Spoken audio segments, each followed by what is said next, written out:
They wanted to save the colony. The Space Marine didn't give a If you are not a heretic, then declare your city of origin.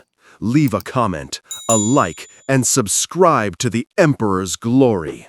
At the conclusion, rate this tale from 0 to 10. The Emperor protects. The emergency beacon crackled through the static-filled void, its desperate transmission reaching the sleek vessels of the Vulpine Republic's rescue fleet. Commander Vex Silvertail's ears twitched as the distress signal painted a grim picture. Their agricultural colony on Kepler 439b was under siege by an unknown Xenos threat. "How long since the last transmission?" Vex asked, his rust-colored fur standing on edge as he studied the tactical display. The colony housed over 10,000 Vulpine civilians, mostly farmers and researchers studying the planet's unique soil composition. 73 standard hours, Commander," replied his communications officer, a young female with pristine white markings.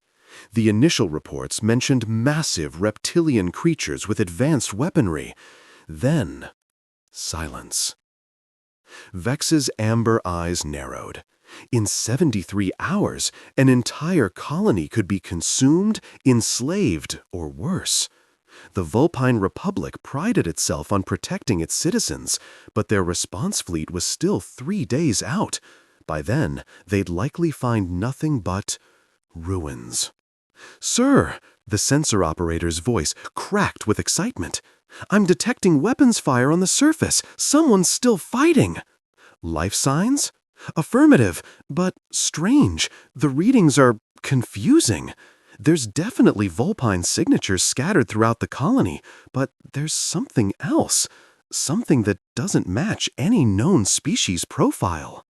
As their ships broke through the planet's azure atmosphere, the sight below made Vex's blood run cold. The colony's neat, geometric fields were scorched and cratered. Massive reptilian corpses littered the landscape like fallen trees. And, moving through it all, a lone figure wielded what appeared to be farming equipment. "By the ancient Pax," whispered the pilot. "What is that thing?" Through the tactical scope, Vex watched in absolute bewilderment as a massive humanoid figure in midnight blue armor systematically dismantled a squad of 9-foot-tall reptilian warriors. But the creature wasn't using any recognizable weapon. Instead, it swung a modified crop harvester with such devastating force that the first reptilian literally exploded into component parts. "Is that a threshing machine?" asked the weapons officer, his voice barely a whisper. The armored giant pivoted with impossible speed for something so massive, catching a second reptilian's plasma rifle barrel with what looked like a modified seeding drill. The weapon crumpled like paper. A backhand strike from the same implement sent the alien flying 300 meters into a grain silo, which promptly collapsed. "Commander," the communications officer said, her voice shaking, "I'm picking up Vulpine civilians watching from the underground shelters. They're cheering." Vex activated the long-range audio sensors just in time to hear a thunderous roar that seemed to shake the very air. "For the Emperor!"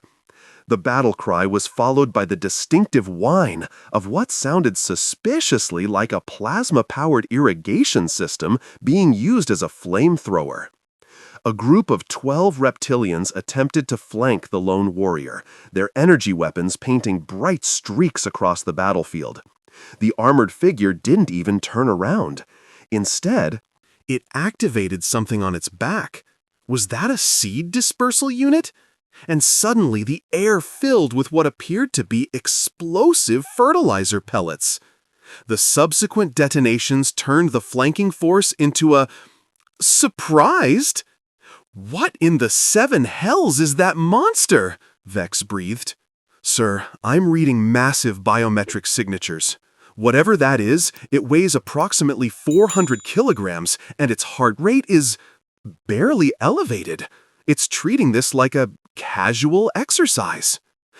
The giant paused in its systematic destruction to examine what looked like a broken tractor blade. With casual efficiency, it bent the metal back into shape using nothing but its gauntleted hands, then welded it to a harvester arm using some kind of integrated tool. The resulting weapon looked like something from a fever dream. Part agricultural implement, part medieval flail, part industrial accident. A new wave of reptilians crested the hill, easily 30 of them, armed with plasma cannons and wearing what appeared to be powered combat armor. Vex felt his fearful stomach drop. No single being could stand against that kind of firepower. The armored figure, part industrial accident. A new wave of reptilians crested the hill, easily 30 of them, armed with plasma cannons and wearing what appeared to be powered combat armor. Vex felt his fearful stomach drop.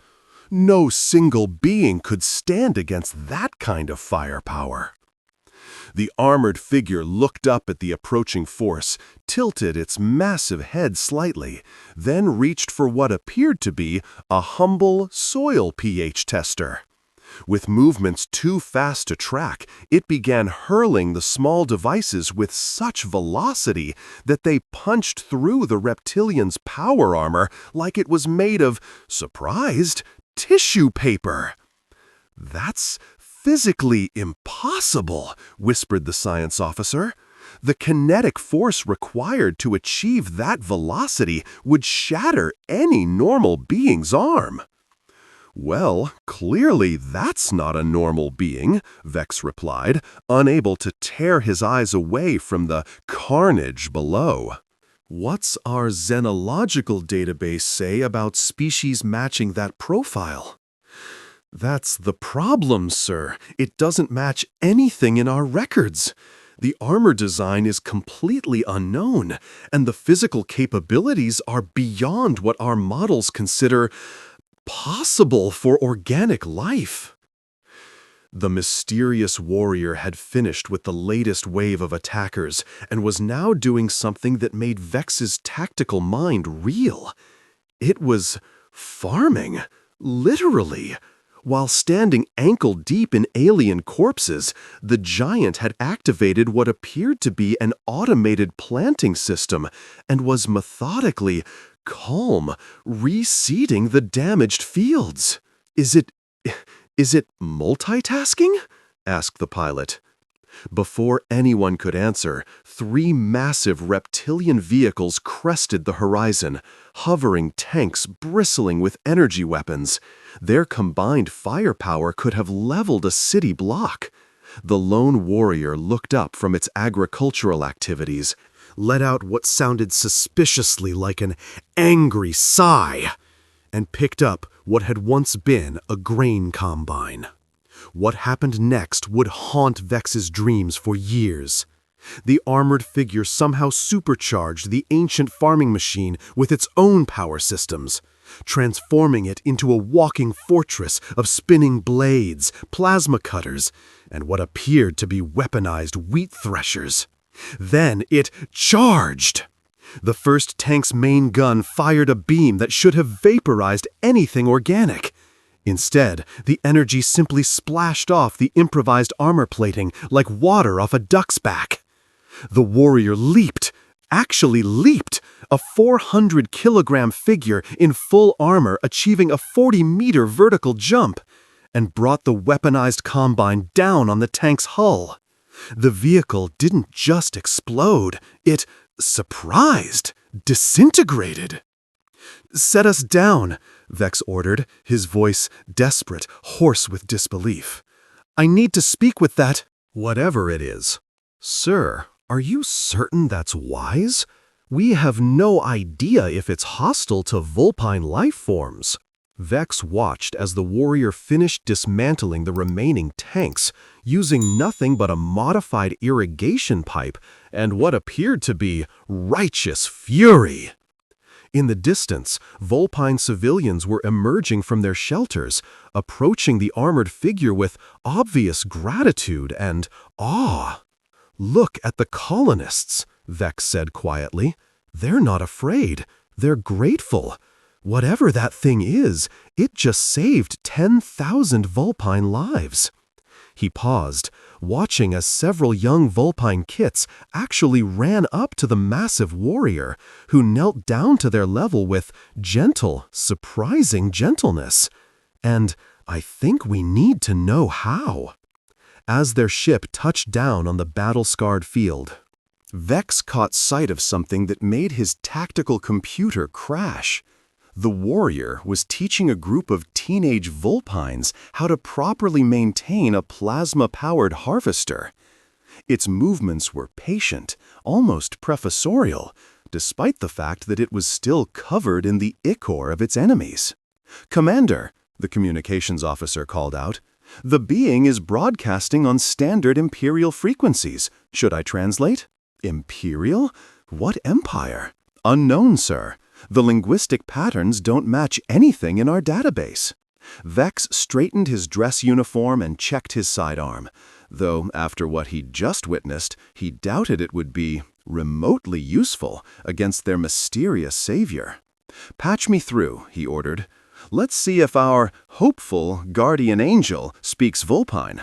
The Vulpari Rescue Fleet commander, Zeltar, watched through his binoculars as the lone human continued his aggressive destruction of the Kytharan advance.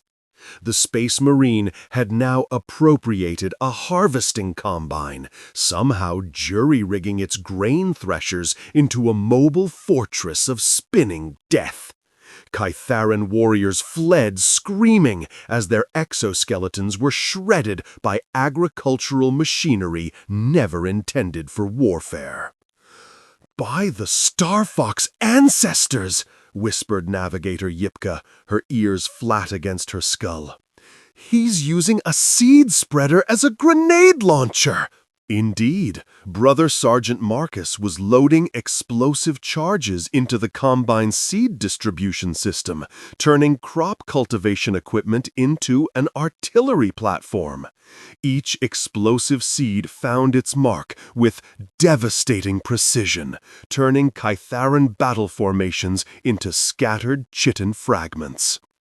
"Should we assist him?" asked Tactical Officer Wixon, his tail twitching nervously.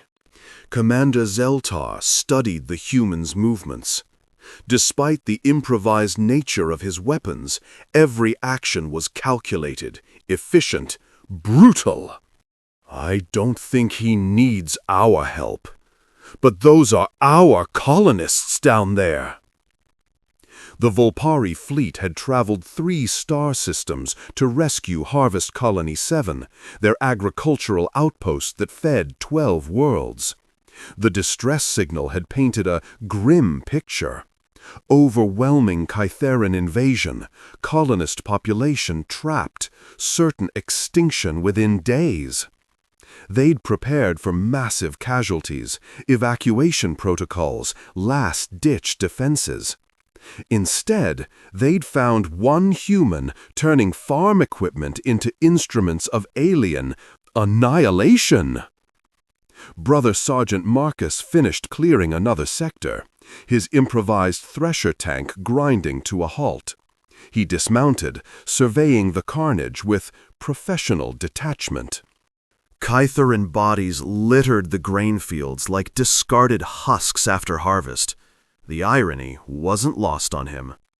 His Voxcaster crackled. "Unknown human warrior, this is Commander Zeltar of the Vulpari Defense Fleet. Please respond." Marcus glanced up at the alien ships hovering overhead. Fox-like faces peered down at him from observation decks. He'd seen their kind before, typically peaceful, agricultural species. Decent fighters when cornered, but preferred diplomacy to warfare. Space Marine Brother Sergeant Marcus, Crimson Fists Chapter, he responded, curtly. Area is under Imperial protection. Imperial? You're not with our forces? Negative. I was en route to rejoin my chapter when these Xenos blocked my path. They chose poorly. Commander Zeltar felt his ears perk up. The human spoke as if fighting an entire invasion force was merely an inconvenience. Brother Sergeant, we've come to evacuate our colonists. How many Catharans remain? Marcus checked his Auspex readings, then gestured toward the eastern fields where smoke columns rose. Approximately 4,000 in the primary hive cluster, 3,000 scattered across sectors 7 through 12. Minimal threat. Minimal threat? That's 7,000 hostile aliens. Correct. They'll be eliminated within 6 hours, Terra Standard. Marcus's tone suggested he was discussing crop rotation schedules rather than xenocide. The Volpari bridge crew exchanged stunned glances. Their intelligence had estimated 20,000 Catharan warriors, enough to overwhelm any conventional defense. This single human had apparently reduced their numbers by more than half while they traveled here. Brother Sergeant, perhaps we could coordinate our efforts. Unnecessary. Maintain orbital position. Do not interfere. The connection terminated. Commander Zeltar stared at his communications panel in disbelief. The human had just dismissed an entire rescue fleet like they were bothersome insects. Down in the colony's main settlement, Marcus was already requisitioning his next weapon.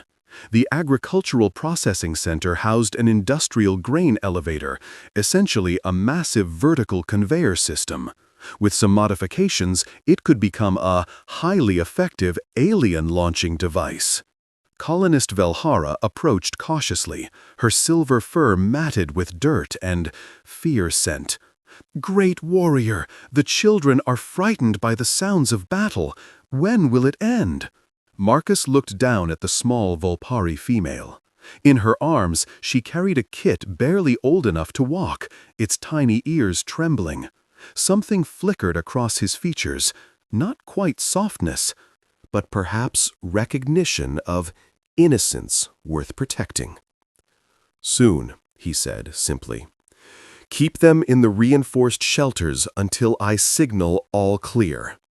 But the Caitharans have been attacking for weeks. Our defenses couldn't stop them. How can one warrior? I am Space Marine, Marcus stated, as if this explained everything. To him, it did. Velhara watched in amazement as the towering human began dismantling the grain elevator with his bare hands, enhanced strength tearing apart steel supports like paper. Within minutes, he'd reconfigured the entire system into some kind of siege engine. The Caitharan ground commander, Hive Master Skrikthok, was experiencing emotions his species rarely felt, confusion and genuine fear. His invasion force had been systematically dismantled by a single enemy using primitive agricultural tools. Warrior castes that had conquered 7 worlds in the past year fled screaming before one human's improvised machinery of death. Status report! He angrily chittered in frustration into his biocommunicator. Hive Master, the human has destroyed Strike Swarm Alpha through Epsilon. Beta Tunnel 7 has collapsed with all warrior forms inside. He's using a crop dusting aircraft to spread some kind of accelerated corrosive agent on our exoskeletons. Skrukthock's mandibles clicked in frustration. One human! How is this possible? Sir, intelligence suggests he's from something called Space Marines. Genetic analysis indicates massive biological modifications. Bone density is 3 times normal human standard. Muscle fiber count exceeds any known organic species. Neural processing speed suggests combat prediction algorithms. Enhanced human warrior caste. Acceptable. Deploy Shock Swarm Prime with full pheromone support. If one enhanced human can cause such damage, we'll overwhelm him with numbers. Above the battlefield, the Volpari fleet watched in fascination as Marcus emerged from the processing center, pushing what appeared to be a modified grain elevator. The device had been rebuilt into a kinetic launch system designed to hurl heavy objects with— "What's he loading into it?" asked Navigator Yipka. Tactical Officer Rickson enhanced the visual feed. "Those appear to be surprised fertilizer bags?" "Fertilizer?" Commander Zeltar studied the readout. "That's ammonium-based explosive compound, highly unstable when mixed with certain catalysts." They watched as Marcus calibrated his improvised artillery, aiming toward the eastern hive cluster. The first fertilizer bag sailed through the air in a perfect arc, detonating against the Kytheran fortifications with devastating effect. The explosion sent alien warriors tumbling across the landscape like scattered seeds. "Remarkable," breathed Yipka. "He's turned farming supplies into military-grade ordnance." The second shot found its mark in the center of the main hive structure. The resulting explosion collapsed 3 tunnel networks simultaneously, trapping thousands of Kytheran forces underground. Marcus was already loading his third shot when movement caught his attention. From the southern ridge, a new type of Kytheran emerged. These were larger, more heavily armored, moving with coordinated precision that suggested enhanced intelligence. Their carapaces gleamed with bioluminescent threat displays. Shock Swarm Prime had arrived. Marcus assessed the new threat through his helmet display. 47 heavy-cast warriors, each the size of a small tank. Enhanced chitin armor, plasma generation capabilities, coordinated pack tactics. A worthy opponent. He abandoned the grain elevator launcher, too slow for mobile targets, and jogged toward the equipment barn where the colony's heavy machinery was stored. Time for escalation! The Volpari colonists huddled in their shelters could hear the approaching shock swarm, a low thrumming that made the ground vibrate. These were the Kytharan's elite forces, deployed only when standard warriors proved insufficient.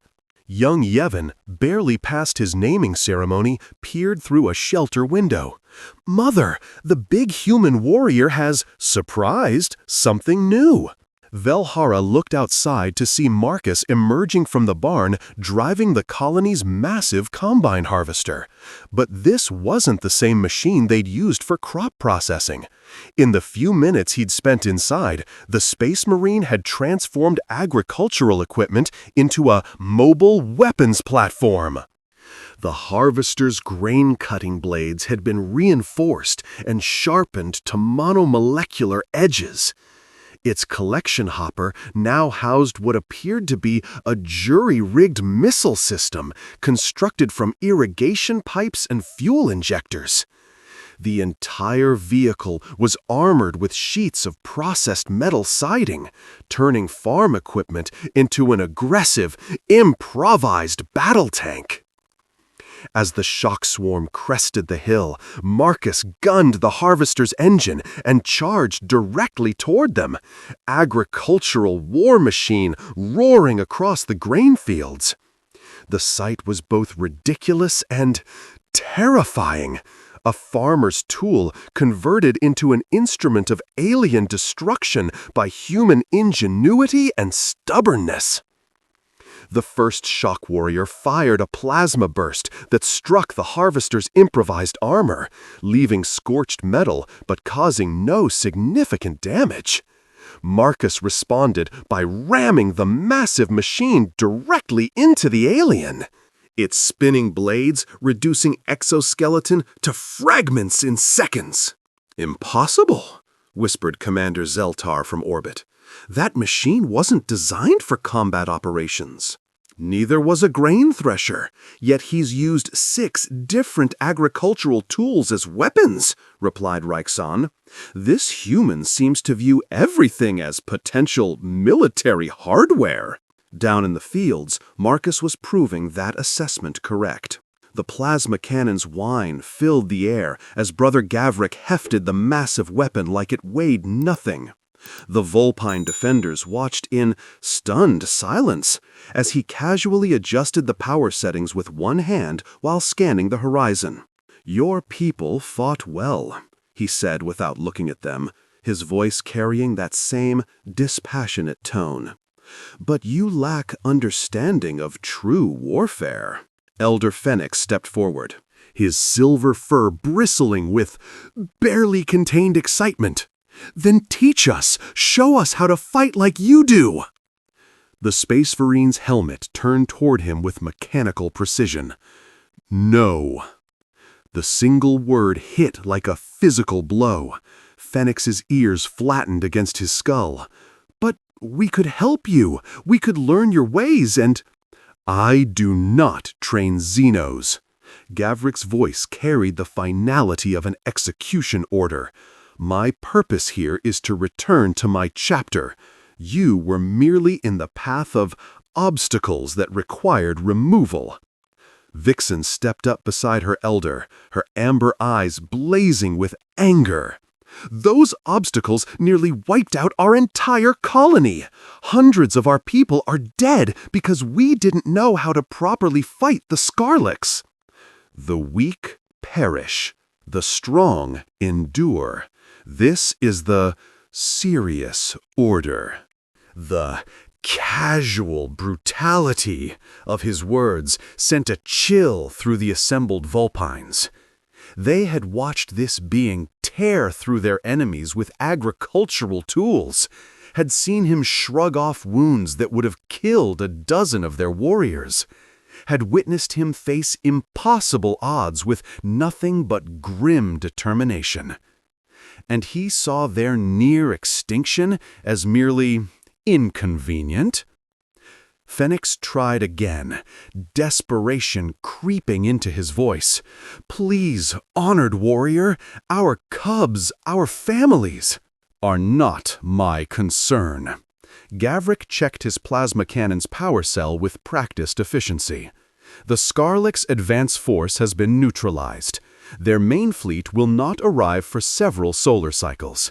Use that time to evacuate or prepare better defenses. I care not which. A low rumble echoed across the settlement. In the distance, more drop pods were burning through the atmosphere. But these bore Imperial Eagles. "Not Scarlex death marks." "Reinforcements!" Gavrik noted with satisfaction.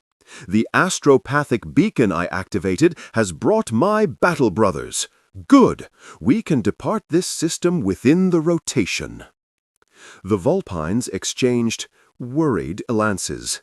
Their savior was about to leave, and with him would go their only hope of learning how to truly defend themselves. Vixen's tactical mind raced. "What if we could offer you something in exchange for training? Information? Resources?" "I require nothing from Xenos." "What about passage?" Fenix suggested, desperately. "Safe transport to wherever your chapter needs you." For the first time, Gavrik paused. His helmet tilted slightly, a gesture that somehow managed to convey both curiosity and suspicion. "Explain." Fenix's tail, swished nervously. "Our merchant fleets know hidden routes through this sector. Paths that avoid Orc territories, chaos corruption zones, even some Necron tomb worlds. We could get you to your destination faster than standard Imperial routes." The Space Marine considered this for a long moment. Around them, the other Vulpines held their breath, sensing that their elder was negotiating for far more than simple transportation. "You speak of Necron worlds," Gavrik said finally. "Have you encountered the Undying?" 3 cycles ago," Fenix nodded grimly. A tomb world awakened near our trade route to the Cerberus sector. We lost 2 entire merchant convoys before we learned to detect their patrol patterns. And you survived contact with Necron forces? There was something almost like interest in the Space Marine's tone now. Barely, but we learned their movement patterns, their preferred ambush points, information that saved hundreds of other ships. Gavrick's plasma cannon powered down with a descending whine. This information, it would be valuable to the Imperium. Then perhaps we can make a deal, Fenix said carefully. Navigation data and intelligence on Xenos movement patterns, in exchange for basic combat training for our defense forces. I do not negotiate with Xenos. The dismissal was immediate, but Vixen caught something in his posture, a slight shift in his stance that suggested he was still listening. What if it wasn't negotiation? She said suddenly. What if it was requisition? Both Gavrick and Fenix turned to look at her. She swallowed hard, but pressed on. You said the weak perish and the strong endure. Well, we're trying to become strong. If we succeed in learning from you, we prove we deserve to survive. If we fail, she gestured to the burned ruins around them, then we join the ranks of the dead, and you've lost nothing but time. The Space Marine stared at her for what felt like an eternity. When he spoke, his voice carried a note of something that might have been approval. You think like a warrior, small fox. Very well. You will have 7 rotations to prove your species worthy of survival knowledge. Train hard. Die with honor if you fail. A cheer went up from the assembled Vulpines, but Gavrick raised one massive gauntlet for silence. Understand this clearly, Xenos. I will not coddle you. I will not adjust my methods for your frailties. Imperial training methods forge warriors or break the weak. Many of you will die in the attempt. The cheering died away, replaced by nervous silence. Those who survive, he continued, will know how to kill enemies that outnumber them 1,000 to 1, how to hold positions that should be impossible to defend, how to turn farming equipment into instruments of war, how to endure pain that would drive lesser beings mad. He began walking toward the newly arrived drop pods, where his battle brothers were already establishing a perimeter. Report to the agricultural complex at first light. Bring nothing but your will to survive. Those who fail to appear will be marked as cowards and ignored thereafter. As the massive figure disappeared into the distance, Fenix looked around at his people. Many of them seemed to be reconsidering their enthusiasm for training with the terrifying Space Marine. Well, he said quietly, we wanted to learn from the hopeful, strongest warrior we'd ever seen. Vixen nodded, her amber eyes still fixed on Gavrick's retreating form. 7 days to prove we're worthy of survival. No pressure. In the distance, something else was stirring. The sensor arrays that had detected the Space Marine drop pods were now picking up different signatures, larger, more numerous. The Scarlick's main fleet had arrived early, and their savior had just committed to staying exactly 7 days. Vex Captain Thrix's ears twitched as the transmission crackled through his helmet comm. Captain, we're detecting massive seismic activity from the human's location. Whatever he's doing down there. The voice paused. It's working! The Vulpine commander watched through his scope as Brother Kane emerged from the grain silo, dragging what appeared to be the chittering corpse of a swarm queen behind him. The massive bioform was twice his size, yet the Space Marine hauled it like a sack of fertilizer. Black ichor leaked from dozens of wounds across the creature's carapace. "Impossible," whispered Tactical Officer Reynard, his fox-like snout pressed against his own viewing device. The Queen's psychic scream alone should have liquefied his brain. Kane dropped the corpse and began methodically stomping on its head with his ceramite boot. Each impact sent wet chunks flying across the farmyard. The psychic, shrieking that had been tormenting the Vulpine rescue fleet for hours, suddenly cut to blessed silence. "That's their command structure gone," Thrix muttered, watching smaller swarm creatures across the valley begin to mill about in confusion. Without the Queen's guidance, they're just animals. But Kane wasn't finished. The Space Marine picked up a rusted pitchfork from nearby and began systematically hunting down the remaining bioforms. His movements were precise, economical. When a warrior form lunged at him with scything talons, he sidestepped and drove the farm tool through its skull. When a cluster of smaller creatures tried to overwhelm him, he grabbed a broken tractor engine and hurled it into their midst with bone-crushing force. "Sir," Communications Officer Yip's voice was strained. "The colonists are trying to establish contact with the human. They want to thank him."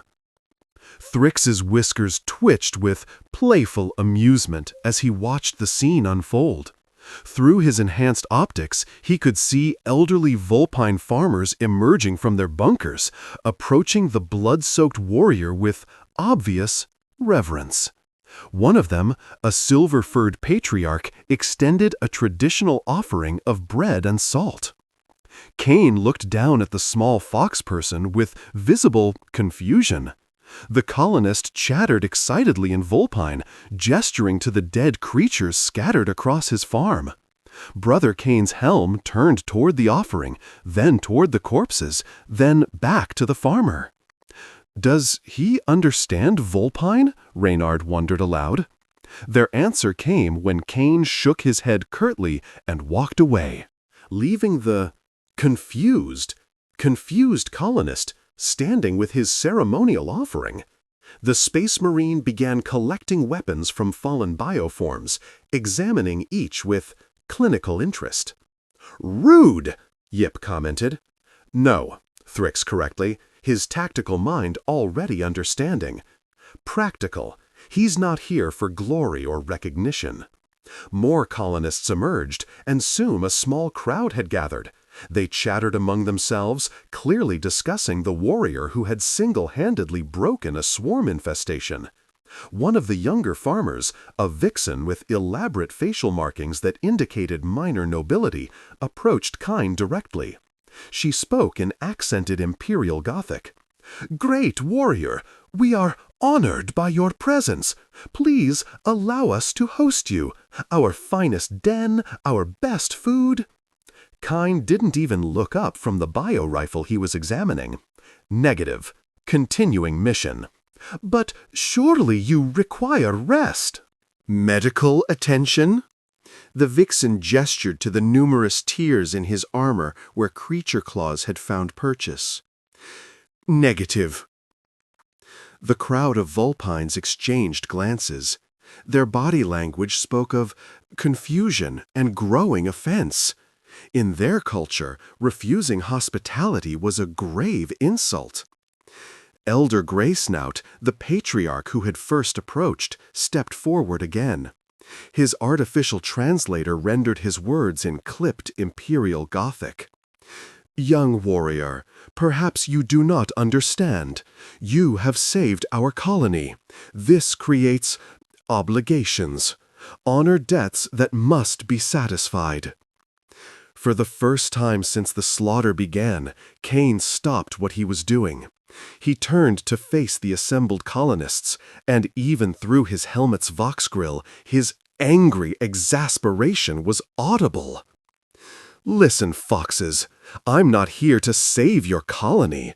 I'm here because these creatures were between me and my objective." He gestured dismissively at the carnage. "They're dead. Problem solved. Now I continue to my real mission." Silence fell over the crowd. Several ears drooped in confusion. Young Quicktail, barely more than a kit, piped up, "What's more important than saving people?" Kane's helmet turned toward the young Vulpine. For a long moment, he said nothing. Then, surprisingly, he answered. "I'm carrying a message to Segmentum Command, a warning about a chaos incursion 3 systems over. If I don't deliver it in 18 hours, 14 billion Imperial citizens die." His voice carried no emotion. "Your colony has 3,000 souls. The mathematics are simple." The crowd fell silent. Even to their alien sensibilities, the logic was undeniable. But Elder Greysnout wasn't finished. "Then teach us to fight like you did, so we can protect ourselves when you leave." Brother Kane tilted his head. "You want to learn to fight Tyranids with farm equipment? We want to, hopeful, learn to survive. You already know how to survive. You hid in bunkers while I did the killing. That's survival." "That's cowardice," snarled Quicktail, his juvenile pride stung. The temperature seemed to drop several degrees. Kane's attention focused on the young Vulpine like a weapons targeting system. When he spoke, his vox grill made his words sound like grinding stone. "Boy, I've seen planetary governors flee screaming from threats lesser than what I just killed with a pitchfork. I've seen guard regiments break and run from enemies I dispatched while half dead and weaponless. There's no shame in hiding from creatures that devour worlds." His helmet turned to survey the assembled crowd. "But if you want to learn to kill them yourselves—" He paused, then continued with what might have been dark amusement. "You'd need to be remade, enhanced. Most of you would die in the process. Those who survived would no longer be entirely who you were before." "Like you?" asked the Vixen Noble. "I was made for war before I drew my first breath. You weren't." Kane shouldered a bio-rifle that had belonged to a dead warrior form. "Find another way." "What if there isn't another way?" Elder Greysnout pressed. "What if they come back?" Kane considered this. Finally, he reached into a belt pouch and withdrew a small device. He tossed it to the Elder, who caught it with quick reflexes. "Hopeful. Emergency beacon. Imperial frequency. If you're facing extinction, activate it. Someone will come." "Someone like you?" "Someone." With that, Brother Kane began walking toward the settlement's outskirts. The crowd of Vulpines watched him go, chattering among themselves in their own language. Captain Thrix found himself admiring the humans' singular focus, even as he found it slightly disturbing. "Sir," Reynard reported, "the colonists are requesting permission to come aboard. They want to honor the Space Marine sacrifice." "It wasn't a sacrifice," Thrix replied. "It was an inconvenience he dealt with efficiently." He paused, watching Kane's distant figure. "Grant permission, but make it clear we're not pursuing him. I think we've learned what we needed to learn." As their shuttle descended to collect the grateful colonists, Thrix found himself composing his report to Vulpine High Command. How did one describe a warrior who treated apocalyptic threats like minor obstacles? Who showed no interest in glory, gratitude, or even basic courtesy? "They're not like us," Reynard observed, echoing his thoughts. "They're not even trying to be." "No," Thrix agreed. And somehow, that's exactly what makes them so effective. On the surface below, Brother Kane had reached the edge of the settlement and activated his locator beacon. Within minutes, the rumble of approaching Imperial aircraft filled the air. He would make his rendezvous, deliver his warning, and save those 14 billion lives. The Vulpine colony would rebuild. The dead swarm creatures would be burned. Life would continue. And somewhere in the vast darkness of space, other threats would discover what the Vulpines had learned today. Never underestimate a human with a simple mission and the tools to complete it.